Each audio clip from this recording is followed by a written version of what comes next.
ಇಲ್ಲ ಆ ಥರ ತೀರ್ಮಾನ ನಾವು ಮಾಡೋಕ್ಕಾಗೋದಿಲ್ಲ. ತೀರ್ಮಾನ ಅವರು ಪ್ರಿಸನ್ ಅಥಾರಿಟೀಸ್ ಮಾಡ್ತಾರೆ ಇನ್ ಕನ್ಸಲ್ಟೇಷನ್ ವಿತ್ ಏನೋ ಅಥಾರಿಟೀಸ್, ಕೋರ್ಟಿಂದ ಆಗ್ಬೋದು ಅಥವಾ ಬೇರೆ ಅಥಾರಿಟೀಸಿಂದ ಏನಾದರೂ ಆಗ್ಬೋದು.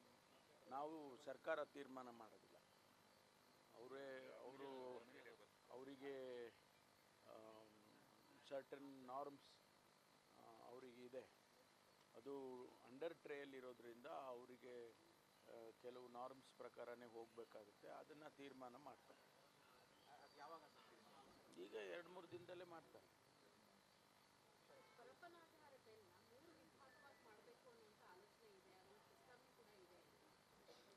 ಸೆಕ್ಯೂರಿಟಿ ದೃಷ್ಟಿಯಿಂದ ಅವರು ಒಳಗಡೆ ಇಂಟರ್ನಲ್ ಅಡ್ಮಿನಿಸ್ಟ್ರೇಟಿವ್ ಸೆಟಪ್ಪನ್ನೇನಾದರೂ ಅವ್ರು ಮಾಡ್ಬೋದು ಅಷ್ಟೇ, ಬಿಟ್ಟರೆ ಬೇರೆ ಮೂರು ಪ್ರಿಸನ್ಸ್ ಮಾಡೋಕ್ಕಾಗೋದಿಲ್ಲ.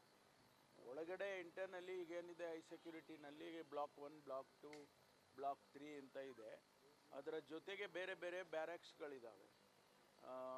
ಅಂಡರ್ ಟ್ರಯಲ್ಸಿಗೆ ಬೇರೆ ಇಟ್ಟಿರ್ತಾರೆ, ಆಮೇಲೆ ಲೈಫ್ ಇಂಪ್ರಿಸನ್ಮೆಂಟ್ ಇರೋರಿಗೆ ಬೇರೆ ಇಟ್ಟಿರ್ತಾರೆ. ಆ ಥರ ಕ್ಯಾಟಗರೈಸೇಷನ್ ಮಾಡ್ಕೊಂಡು ಮಾಡ್ತಾರೆ. That is left to the prison administrators.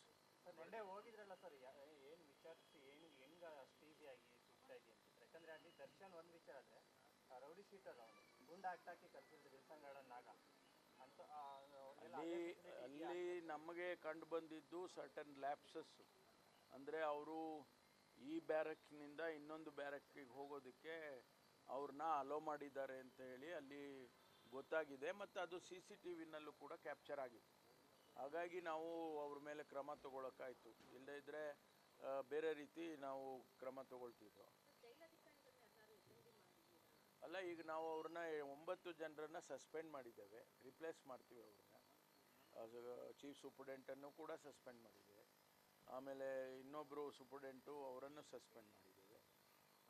ಬೇರೆಯವರು ಯಾರ್ಯಾರು ಅಲ್ಲಿ ಅವರಿಗೆ ದರ್ಶನ್ ಅವರ ಆ ಗುಂಪಿಗೆ ಸಹಾಯ ಮಾಡಿದರು, ಚೇರ್ ತಂದು ಕೊಟ್ಟರು, ಕಾಫಿ ತಂದು ಕೊಟ್ಟರು ಅಥವಾ ಸಿಗರೇಟ್ ತಂದು ಕೊಟ್ಟರು, ಇದೆಲ್ಲ ಏನು CCTVನಲ್ಲಿ ಅನೇಕ ಇದು ಕ್ಯಾಪ್ಚರ್ ಆಗಿದೆ. ಅದನ್ನು ನೋಡಿಕೊಂಡು ಅವ್ರನ್ನೆಲ್ಲರನ್ನೂ ಕೂಡ ಸಸ್ಪೆಂಡ್ ಮಾಡಿದ್ದೇವೆ.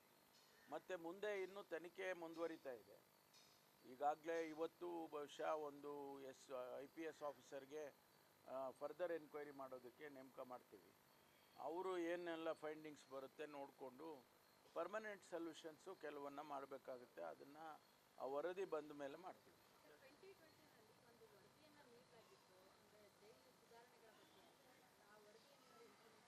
ಇಲ್ಲ, ನನಗೆ ಅದು ಗಮನಕ್ಕೆ ಬಂದಿರಲಿಲ್ಲ. ನಿನ್ನೆ ತಾನೇ ಹೇಳಿದ್ದಾರೆ ನಮ್ಮ HK ಪಾಟೀಲರು ಕೂಡ, ಅವರು ಒಂದು ವರದಿ ಕೊಟ್ಟಿದ್ದೆ ಅಂತ ಹೇಳಿದ್ದಾರೆ. ಅದು ಕೂಡ ನನ್ನ ಗಮನಕ್ಕೆ ಬಂದಿರಲಿಲ್ಲ. ಈಗ ಅದನ್ನು ತರಿಸ್ಕೊಂಡು ನಾವು ಹಿಂದೆ ನ್ಯಾಷನಲ್ ಲೆವೆಲ್ನಲ್ಲಿ ಬಹುಶಃ ಒಂದು 10-12 ವರ್ಷದ ಹಿಂದೆ ಪೊಲೀಸ್ ರಿಫಾರ್ಮ್ಸು, ಪ್ರಿಸನ್ ರಿಫಾರ್ಮ್ಸು ಅಂತೇಳಿ ಅವೆಲ್ಲ ಡಾಕ್ಟರ್ ಮನಮೋಹನ್ ಸಿಂಗ್ ಅವರು ಇದ್ದಂಥ ಕಾಲಕ್ಕೆ ಒಂದು ಕಮಿಟಿ ಮಾಡ್ತಾಯಿದ್ರು. ಆ ವರದಿನೂ ಕೂಡ ಎಲ್ಲಾದರೂ ನಾವು ತರಿಸ್ಕೊಳ್ಳೋದಕ್ಕೆ ಪ್ರಯತ್ನ ಮಾಡ್ತೀವಿ. ಒಟ್ಟಾರೆ ಈಗಿರುವಂಥ ವ್ಯವಸ್ಥೆ ಏನಿದೆ ಅದನ್ನು ಸ್ವಲ್ಪ ಬದಲಾವಣೆ ಮಾಡೋದಕ್ಕೆ ಅಗತ್ಯ ಇದೆ. ಅದನ್ನು ಮಾಡ್ತೇವೆ. ಕೂಡ ಬರ್ಡೇಗೆ ವಿಡಿಯೋ ಕಾಲ್ ಮೂಲಕ ಮಾತಾಡೋದು ಆ ರೀತಿಯ ಚರ್ಚೆಗಳಿದೆ. ಬೇರೆಯವ್ರಿಗೂ ಕೂಡ ರಾಯಲ್ ಟ್ರೀಟ್ಮೆಂಟ್ ಕೊಟ್ಟಾಗ್ತಾ ಇದೆ ಅಂತ. ಇಲ್ಲ, ಅದನ್ನೆಲ್ಲ ಈಗ ನಾವು ಈ ಘಟನೆ ನಡೆದ ಮೇಲೆ ಇಡೀ ಅಲ್ಲಿ ಏನು ಪ್ರಿಸನ್ನಲ್ಲಿ ಏನೆಲ್ಲ ನಡೀತಾ ಇದೆ, ದರ್ಶನ್ ಅವರು ವಿಚಾರ ಒಂದೇ ಅಲ್ಲ, ಬೇರೆ ಎಲ್ಲ ವ್ಯವಸ್ಥೆಯನ್ನು ಕೂಡ ರಿವ್ಯೂ ಮಾಡ್ತೇವೆ. ಅದಕ್ಕೆ ನಾನೀಗೊಂದು IPS ಆಫೀಸರ್ಸ್ನ ನೇಮಕ ಮಾಡಿ ಆ ಸಮಿತಿ ಮಾಡೋ ರೀತಿಯಲ್ಲಿ ಮಾಡ್ತಾಯಿದ್ದೀವಿ. ಅವರಿಗೆ ಎಂಟೈರ್ ಪ್ರಿಸನ್ ಇದನ್ನು ಕೂಡ ಅದನ್ನು ರಿವ್ಯೂ ಮಾಡಿ ಮತ್ತು ಬೇರೆ ಬೇರೆ ಪ್ರಿಸನ್ಸಲ್ಲಿ ಕೂಡ ಏನು ನಡೀತಾ ಇದೆ ಅದನ್ನು ಕೂಡ ವರದಿ ತರಿಸ್ಕೊಳ್ತಾ ಇದ್ದೀನಿ. ಅದನ್ನು ಯಾಕೆಂದರೆ ಬೇರೆ ಈಗ ಇಂಡಲ್ಗ ಬೆಳಗಾಂನಲ್ಲಿ ಅಲ್ಲೂ ಕೂಡ ಕೆಲವು ಲ್ಯಾಪ್ಸಸ್ಸು ಕಂಡು ಬಂದಿತ್ತು. ನಾನೇ ಖುದ್ದಾಗಿ ಭೇಟಿ ಮಾಡಿದ್ದಾಗ ಆಗಲೂ ಕೂಡ ಅಧಿಕಾರಿಗಳ ಮೇಲೆ ಕ್ರಮ ತಗೊಂಡಿದ್ದು. ಮತ್ತು ಬೇರೆ ಬೇರೆ ಶಿವಮೊಗ್ಗದಲ್ಲಿರ್ಬೋದು, ಬಳ್ಳಾರಿಯಲ್ಲಿರ್ಬೋದು ಅಥವಾ ಬೇರೆ ಪ್ರಿಸನ್ಸಲ್ಲಿ ಯಾವುದರಲ್ಲೇ ಇದ್ದರೆ ಮಂಗಳೂರಿನಲ್ಲಿರ್ಬೋದು, ಅದೆಲ್ಲವನ್ನು ಕೂಡ ನಾವು ಈಗ ರಿವ್ಯೂ ಮಾಡ್ತೀವಿ. ಬಿಜೆಪಿ ಆರೋಪ ಸಾಕ್ಷಿಗಳನ್ನು ಹೆದರಿಸುವ ನಿಟ್ಟಿನಲ್ಲಿ ಸರ್ಕಾರ ವೈರಲ್ ಮಾಡ್ತಾ ಇದೆ ಫೋಟೋ. ನಾವು ಯಾಕೆ ಮಾಡೋಕ್ಕೆ ಹೋಗೋಣ? ನಮಗೇನಾದ್ರ ಅಗತ್ಯನೇ ಇಲ್ಲ. ನಾವು ನ್ಯಾಯಯುತವಾಗಿ ಯಾರಿಗೇನು ಶಿಕ್ಷೆ ಆಗಬೇಕು, ಯಾರಿಗೇನು ನ್ಯಾಯ ಸಿಗಬೇಕು ಅದನ್ನು ನ್ಯಾಯಯುತವಾಗಿ within the framework of the law ಮಾಡ್ತೀವಿ. ನಾವು ಪೊಲಿಟಿಕಲ್ ಅಡ್ವಾಂಟೇಜ್ ತಗೊಳ್ಳೋವಂಥ ಅಗತ್ಯ ಇದರಲ್ಲಿಲ್ಲ. ಅದೆಲ್ಲ ಅನೌನ್ಸ್ ಮಾಡಿದಾಗ ಗೊತ್ತಾಗುತ್ತೆ. ರಾಜಭವನ ಚಲೋ ಇದೆ ಸರ್, ಅದು ನೈತಿಕ ಬೆಂಬಲ ಇದೆ ಅಂತ ಅಲ್ಲ, ಯಾವುದೇ ಬೆಂಬಲ ಇದ್ದರೂ ಕೂಡ ನಮಗೆ ಕೆಲವು ಗೈಡ್ಲೈನ್ಸ್ ಇದ್ದಾವೆ. ಸಿಟಿನಲ್ಲಿ ಕೋರ್ಟು ಕೂಡ ಆದೇಶ ಮಾಡಿದೆ, ಯಾವುದೇ ಪ್ರತಿಭಟನೆ ಪ್ರೊಸೆಷನ್ನು ಅದನ್ನೆಲ್ಲ ಅಲೋ ಮಾಡಬೇಡಿ ಅಂತೇಳಿ ಹೈಕೋರ್ಟ್ ಈಗಾಗಲೇ ಆದೇಶ ಮಾಡಿದ್ದಾರೆ. ಅದರ ಪ್ರಕಾರ ನಾವು ಲಾ ಆ್ಯಂಡ್ ಆರ್ಡರ್ ಎನ್ಫೋರ್ಸ್ಮೆಂಟ್ ಮಾಡೇ ಮಾಡ್ತೀವಿ. ಅವರು ಪ್ರೊಸೆಷನ್ ಮಾಡೋದಕ್ಕೆ ಅದಕ್ಕೆಲ್ಲ ಬಿಡೋದಿಲ್ಲ.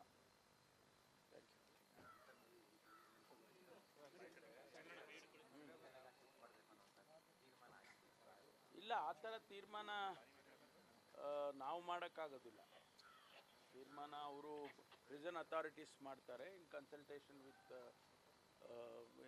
ಅಥಾರಿಟೀಸ್. ಕೋರ್ಟಿಂದ ಆಗ್ಬೋದು ಅಥವಾ ಬೇರೆ ಅಥಾರಿಟೀಸಿಂದ ಏನಾದರೂ ಆಗ್ಬೋದು.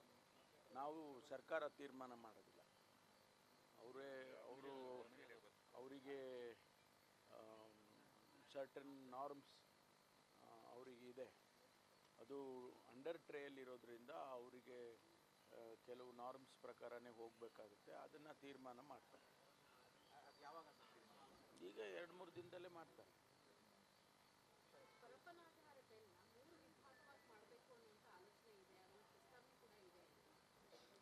ಸೆಕ್ಯೂರಿಟಿ ದೃಷ್ಟಿಯಿಂದ ಅವರು ಒಳಗಡೆ ಇಂಟರ್ನಲ್ ಅಡ್ಮಿನಿಸ್ಟ್ರೇಟಿವ್ ಸೆಟಪ್ಪನ್ನು ಏನಾದರೂ ಅವ್ರು ಮಾಡ್ಬೋದು, ಅಷ್ಟೇ ಬಿಟ್ಟರೆ ಬೇರೆ ಮೂರು ಪ್ರಿಸನ್ಸ್ ಮಾಡೋಕ್ಕಾಗೋದಿಲ್ಲ. ಒಳಗಡೆ ಇಂಟರ್ನಲ್ಲಿ ಈಗೇನಿದೆ ಹೈ ಸೆಕ್ಯೂರಿಟಿನಲ್ಲಿ ಬ್ಲಾಕ್ 1, ಬ್ಲಾಕ್ 2, ಬ್ಲಾಕ್ 3 ಅಂತ ಇದೆ. ಅದರ ಜೊತೆಗೆ ಬೇರೆ ಬೇರೆ ಬ್ಯಾರಕ್ಸ್ಗಳಿದ್ದಾವೆ. ಅಂಡರ್ ಟ್ರಯಲ್ಸಿಗೆ ಬೇರೆ ಇಟ್ಟಿರ್ತಾರೆ, ಆಮೇಲೆ ಲೈಫ್ ಇಂಪ್ರಿಸನ್ಮೆಂಟ್ ಇರೋರಿಗೆ ಬೇರೆ ಇಟ್ಟಿರ್ತಾರೆ. ಆ ಥರ ಕ್ಯಾಟಗರೈಸೇಷನ್ ಮಾಡ್ತಾರೆ. That is left to the prison administrators. Monday ಹೋಗಿದ್ರಲ್ಲ ಸರ್, ಏನು ವಿಚಾರಿಸಿ ಹೆಂಗೆ ಅಷ್ಟು ಈಸಿಯಾಗಿ ಸಿಗ್ತಾಯಿದೆ ಅಂತ. ಯಾಕಂದರೆ ಅಲ್ಲಿ ದರ್ಶನ್ ಒಂದು ವಿಚಾರ ಆದರೆ ರೌಡಿ ಶೀಟರ್ ಅವನು ಗುಂಡು ಹಾಕಿ ಕಲಿಸಿದ್ರು ದಿಲ್ಸಂಗಡ ನಾಗ ಅಂತ. ಅಲ್ಲಿ ನಮಗೆ ಕಂಡು ಬಂದಿದ್ದು ಸರ್ಟನ್ ಲ್ಯಾಪ್ಸಸ್ಸು. ಅಂದರೆ ಅವರು ಈ ಬ್ಯಾರಕ್ನಿಂದ ಇನ್ನೊಂದು ಬ್ಯಾರಕ್ಕಿಗೆ ಹೋಗೋದಕ್ಕೆ ಅವ್ರನ್ನ ಅಲೋ ಮಾಡಿದ್ದಾರೆ ಅಂತ ಹೇಳಿ ಅಲ್ಲಿ ಗೊತ್ತಾಗಿದೆ. ಮತ್ತು ಅದು CCTVನಲ್ಲೂ ಕೂಡ ಕ್ಯಾಪ್ಚರ್ ಆಗಿದೆ. ಹಾಗಾಗಿ ನಾವು ಅವ್ರ ಮೇಲೆ ಕ್ರಮ ತಗೊಳ್ಳೋಕ್ಕಾಯಿತು. ಇಲ್ಲದೇ ಇದ್ದರೆ ಬೇರೆ ರೀತಿ ನಾವು ಕ್ರಮ ತಗೊಳ್ತಿದ್ವು. ಅಲ್ಲ, ಈಗ ನಾವು ಅವ್ರನ್ನ 9 ಜನರನ್ನು ಸಸ್ಪೆಂಡ್ ಮಾಡಿದ್ದೇವೆ. ರಿಪ್ಲೇಸ್ ಮಾಡ್ತೀವಿ ಅವ್ರನ್ನ. ಚೀಫ್ ಸೂಪರ್ಡೆಂಟನ್ನು ಕೂಡ ಸಸ್ಪೆಂಡ್ ಮಾಡಿದ್ದೇವೆ. ಆಮೇಲೆ ಇನ್ನೊಬ್ಬರು ಸೂಪರ್ಡೆಂಟು ಅವರನ್ನು ಸಸ್ಪೆಂಡ್ ಮಾಡಿದ್ದೇವೆ. ಬೇರೆಯವರು ಯಾರ್ಯಾರು ಅಲ್ಲಿ ಅವರಿಗೆ ದರ್ಶನ್ ಅವರ ಆ ಗುಂಪಿಗೆ ಸಹಾಯ ಮಾಡಿದರು, ಚೇರ್ ತಂದು ಕೊಟ್ಟರು, ಕಾಫಿ ತಂದು ಕೊಟ್ಟರು ಅಥವಾ ಸಿಗರೇಟ್ ತಂದು ಕೊಟ್ಟರು, ಇದೆಲ್ಲ ಏನು CCTVನಲ್ಲಿ ಅನೇಕ ಇದು ಕ್ಯಾಪ್ಚರ್ ಆಗಿದೆ. ಅದನ್ನು ನೋಡಿಕೊಂಡು ಅವ್ರನ್ನೆಲ್ಲರನ್ನು ಕೂಡ ಸಸ್ಪೆಂಡ್ ಮಾಡಿದ್ದೇವೆ. ಮತ್ತು ಮುಂದೆ ಇನ್ನೂ ತನಿಖೆ ಮುಂದುವರಿತಾ ಇದೆ. ಈಗಾಗಲೇ ಇವತ್ತು ಬಹುಶಃ ಒಂದು IPS ಆಫೀಸರ್ಗೆ ಫರ್ದರ್ ಎನ್ಕ್ವೈರಿ ಮಾಡೋದಕ್ಕೆ ನೇಮಕ ಮಾಡ್ತೀವಿ.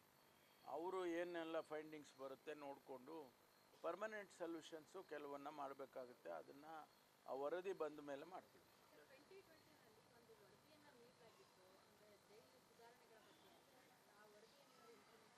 ಇಲ್ಲ, ನನಗೆ ಅದು ಗಮನಕ್ಕೆ ಬಂದಿರಲಿಲ್ಲ. ನಿನ್ನೆ ತಾನೇ ಹೇಳಿದ್ದಾರೆ ನಮ್ಮ HK ಪಾಟೀಲ್ರು ಕೂಡ, ಅವರು ಒಂದು ವರದಿ ಕೊಟ್ಟಿದ್ದೆ ಅಂತ ಹೇಳಿದ್ದಾರೆ.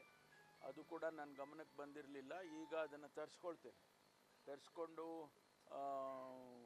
ನಾವು ಹಿಂದೆ ನ್ಯಾಷನಲ್ ಲೆವೆಲ್ನಲ್ಲಿ ಬಹುಶಃ ಒಂದು 10-12 ವರ್ಷದ ಹಿಂದೆ ಪೊಲೀಸ್ ರಿಫಾರ್ಮ್ಸು, ಪ್ರಿಸನ್ ರಿಫಾರ್ಮ್ಸು ಅಂತೇಳಿ ಅವೆಲ್ಲ ಡಾಕ್ಟರ್ ಮನಮೋಹನ್ ಸಿಂಗ್ ಅವರು ಇದ್ದಂಥ ಕಾಲಕ್ಕೆ ಒಂದು ಕಮಿಟಿ ಮಾಡ್ತಾಯಿದ್ರು. ಆ ವರದಿನೂ ಕೂಡ ಎಲ್ಲಾದರೂ ನಾವು ತರಿಸ್ಕೊಳ್ಳೋದಕ್ಕೆ ಪ್ರಯತ್ನ ಮಾಡ್ತೀವಿ. ಒಟ್ಟಾರೆ ಈಗಿರುವಂಥ ವ್ಯವಸ್ಥೆ ಏನಿದೆ ಅದನ್ನು ಸ್ವಲ್ಪ ಬದಲಾವಣೆ ಮಾಡೋದಕ್ಕೆ ಅಗತ್ಯ ಇದೆ. ಅದನ್ನು ಮಾಡ್ತೇವೆ. ಮಾತ್ರ ಅಲ್ಲ, ಪ್ರಜ್ವಲ್ ರೇವಣ್ಣ ಅವರು ಕೂಡ ಬರ್ಡೇಗೆ ವಿಡಿಯೋ ಕಾಲ್ ಮೂಲಕ ಮಾತಾಡಿದ್ರು ಕುಟುಂಬದೊಂದಿಗೆ. ಆ ರೀತಿಯ ಚರ್ಚೆಗಳಿದೆ. ಬೇರೆಯವ್ರಿಗೂ ಕೂಡ ರಾಯಲ್ ಟ್ರೀಟ್ಮೆಂಟ್ ಕೊಟ್ಟಾಗ್ತಾ ಇದೆ ಅಂತ. ಈ ಬಗ್ಗೆ ಇಲ್ಲ, ಅದನ್ನೆಲ್ಲ ಈಗ ನಾವು ಈ ಘಟನೆ ನಡೆದ ಮೇಲೆ ಇಡೀ ಅಲ್ಲಿ ಏನು ಪ್ರಿಸನ್ನಲ್ಲಿ ಏನೆಲ್ಲ ನಡೀತಾ ಇದೆ, ದರ್ಶನ್ ಅವರು ವಿಚಾರ ಒಂದೇ ಅಲ್ಲ, ಬೇರೆ ಎಲ್ಲ ವ್ಯವಸ್ಥೆಯನ್ನು ಕೂಡ ರಿವ್ಯೂ ಮಾಡ್ತೇವೆ. ಅದಕ್ಕೆ ನಾನೀಗೊಂದು IPS ಆಫೀಸರ್ಸ್ನ ನೇಮಕ ಮಾಡಿ ಆ ಸಮಿತಿ ಮಾಡೋ ರೀತಿಯಲ್ಲಿ ಮಾಡ್ತಾಯಿದ್ದೀವಿ. ಅವರಿಗೆ ಎಂಟೈರ್ ಪ್ರಿಸನ್ ಇದನ್ನು ಕೂಡ ಅದನ್ನು ರಿವ್ಯೂ ಮಾಡಿ ಮತ್ತು ಬೇರೆ ಬೇರೆ ಪ್ರಿಸನ್ಸಲ್ಲಿ ಕೂಡ ಏನು ನಡೀತಾ ಇದೆ ಅದನ್ನು ಕೂಡ ವರದಿ ತರಿಸ್ಕೊಳ್ತಾ ಇದ್ದೀನಿ. ಅದನ್ನು ಯಾಕೆಂದರೆ ಬೇರೆ ಈಗ ಇಂಡಲ್ಗ ಬೆಳಗಾಂನಲ್ಲಿ ಅಲ್ಲೂ ಕೂಡ ಕೆಲವು ಲ್ಯಾಪ್ಸಸ್ಸು ಕಂಡು ಬಂದಿತ್ತು. ನಾನೇ ಖುದ್ದಾಗಿ ಭೇಟಿ ಮಾಡಿದ್ದಾಗ ಆಗಲೂ ಕೂಡ ಅಧಿಕಾರಿಗಳ ಮೇಲೆ ಕ್ರಮ ತಗೊಂಡಿದ್ದು. ಮತ್ತು ಬೇರೆ ಬೇರೆ ಶಿವಮೊಗ್ಗದಲ್ಲಿರ್ಬೋದು, ಬಳ್ಳಾರಿಯಲ್ಲಿರ್ಬೋದು, ಅಥವಾ ಬೇರೆ ಪ್ರಿಸನ್ಸಲ್ಲಿ ಯಾವುದರಲ್ಲೇ ಇದ್ದರೆ ಮಂಗಳೂರಿನಲ್ಲಿರ್ಬೋದು, ಅದೆಲ್ಲವನ್ನು ಕೂಡ ನಾವು ಈಗ ರಿವ್ಯೂ ಮಾಡ್ತೀವಿ. ಬಿಜೆಪಿ ಆರೋಪ ಸಾಕ್ಷಿಗಳನ್ನ ಹೆದರಿಸೋ ನಿಟ್ಟಿನಲ್ಲಿ ಸರ್ಕಾರ ವೈರಲ್ ಮಾಡ್ತಾ ಇದೆ ಫೋಟೋ. ನಾವು ಯಾಕೆ ಮಾಡೋಕ್ಕೆ ಹೋಗೋಣ? ನಮಗೇನಾದ್ರೂ ಅಗತ್ಯನೇ ಇಲ್ಲ. ನಾವು ನ್ಯಾಯಯುತವಾಗಿ ಯಾರಿಗೇನು ಶಿಕ್ಷೆ ಆಗಬೇಕು, ಯಾರಿಗೇನು ನ್ಯಾಯ ಸಿಗಬೇಕು ಅದನ್ನು ನ್ಯಾಯಯುತವಾಗಿ within the framework of the law ಮಾಡ್ತೀವಿ. ನಾವು ಪೊಲಿಟಿಕಲ್ ಅಡ್ವಾಂಟೇಜ್ ತಗೊಳ್ಳೋವಂಥ ಅಗತ್ಯ ಇದರಲ್ಲಿಲ್ಲ. ಅದೆಲ್ಲ ಅನೌನ್ಸ್ ಮಾಡಿದಾಗ ಗೊತ್ತಾಗುತ್ತೆ. ರಾಜಭವನ ಚಲೋ ಇದೆ ಸರ್, ಅದು ನೈತಿಕ ಬೆಂಬಲ ಇದೆ ಅಂತ ಅಲ್ಲ, ಯಾವುದೇ ಬೆಂಬಲ ಇದ್ದರೂ ಕೂಡ ನಮಗೆ ಕೆಲವು ಗೈಡ್ಲೈನ್ಸ್ ಇದ್ದಾವೆ. ಸಿಟಿನಲ್ಲಿ ಕೋರ್ಟು ಕೂಡ ಆದೇಶ ಮಾಡಿದೆ, ಯಾವುದೇ ಪ್ರತಿಭಟನೆ ಪ್ರೊಸೆಷನ್ನು ಅದನ್ನೆಲ್ಲ ಅಲೋ ಮಾಡಬೇಡಿ ಅಂತೇಳಿ ಹೈಕೋರ್ಟ್ ಈಗಾಗಲೇ ಆದೇಶ ಮಾಡಿದ್ದಾರೆ. ಅದರ ಪ್ರಕಾರ ನಾವು ಲಾ ಆ್ಯಂಡ್ ಆರ್ಡರ್ ಎನ್ಫೋರ್ಸ್ಮೆಂಟ್ ಮಾಡೇ ಮಾಡ್ತೀವಿ. ಅವರು ಪ್ರೊಸೆಷನ್ ಮಾಡೋದಕ್ಕೆ ಅದಕ್ಕೆಲ್ಲ ಬಿಡೋದಿಲ್ಲ.